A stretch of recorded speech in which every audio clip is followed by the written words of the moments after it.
This is your host, the Apostle Reuben, with another short Bible lesson. Justification by the law. Are we justified by the law or not?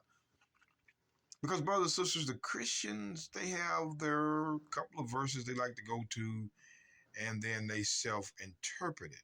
But we're going to go through precepts to see if we're justified by the law or not. The book of Psalms 37 and 30. The mouth of the righteous speaketh wisdom, and his tongue talketh of judgment. The law of God is in his heart. None of his steps shall slide. So, the law of God is in the heart of the righteous. Righteous keep law. New Testament, the book of Luke. Let's go to the book of Luke, chapter 1, verse 6. And they are John the Baptist's parents, were both righteous. That's what we're looking for, righteous before God, walking in all the commandments and ordinances of the Lord blameless. So in both Old and New Testament, the righteous are those that keep the law. Proof. It's always better than just your mouth. Well, let's go back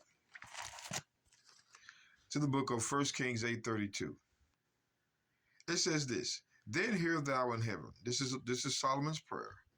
And do, and judge thy servants, condemning the wicked, to bring his way upon his head, and justify, I'm going to let it hang right there, and justifying the righteous, which was the law keeper,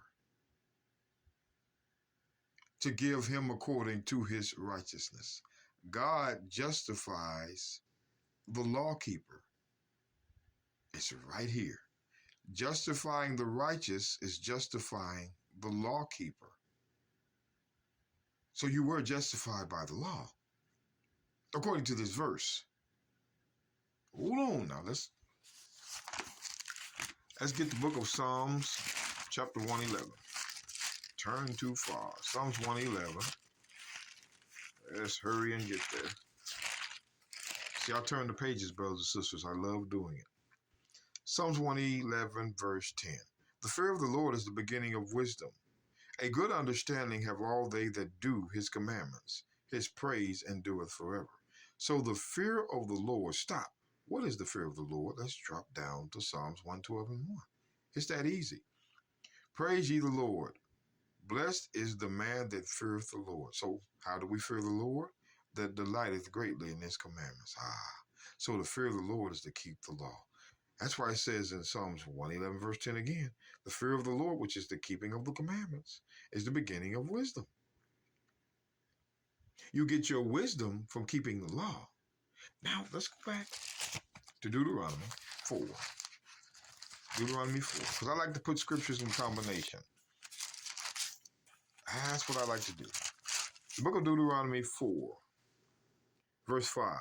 Behold, I have taught you statutes and judgments, even as the Lord my God commanded me, that ye should do so in the land whither thou goest to possess it.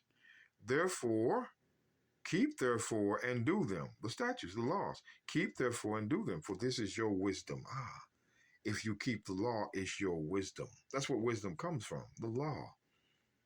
And your understanding in the sight of the nations, which shall hear all these statutes and say, surely this great nation is a wise and understanding people.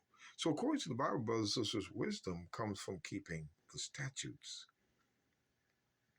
Now let's go to Christ. Book of Matthew. Well, you got to love the Bible, brothers and sisters. The book of Matthew, chapter 11. The book of Matthew, chapter 11, verse 18. It says, For John came neither eating nor drinking, and they say he hath a devil. So since John didn't eat nor drink, he fasted a lot, he had a devil. But watch this. The Son of Man came eating and drinking, and they say, Behold, a man gluttonous and a winebibber. A man that eats a lot and drinks a lot of wine. A friend of publicans and sinners. But wisdom is justified of her children. Where does wisdom come from? The law. Wisdom comes from the law, and it is justified of her children. Meaning, if the children have wisdom, which is from the law, they're justified. That's verse number 2 that says you're justified by the law. I'm confused here. Let's go to the book of Romans. The book of Romans, because I'm confused. Chapter 2. The book of Romans, chapter 2, and verse 12. For as many as have sinned without law shall also perish without law. Die without the law.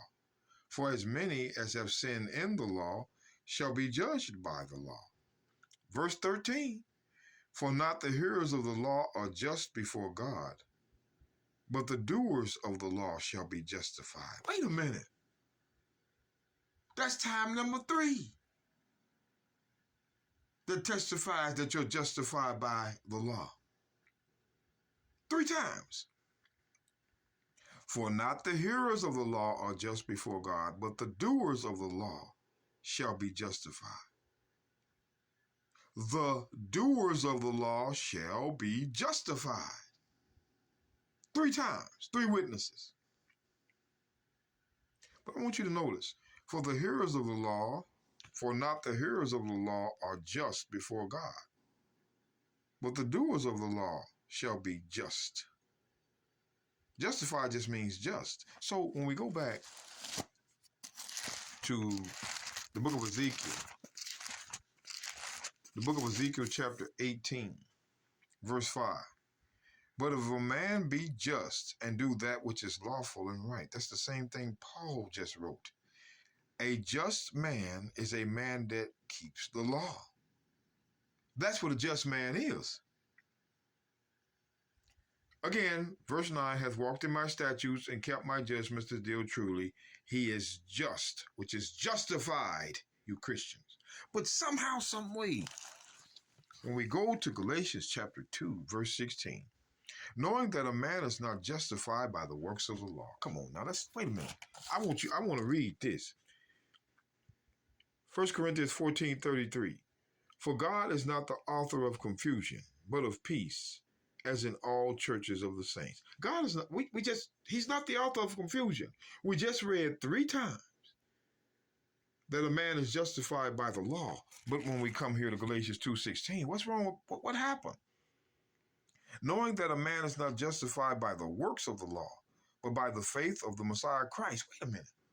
Now you're not justified by the works of the law, but you're justified by faith? You ever thought, brothers and sisters, that this works of the law might not be the same as being justified by the law itself? It says works. Now let's go to Romans. Romans chapter 3 again.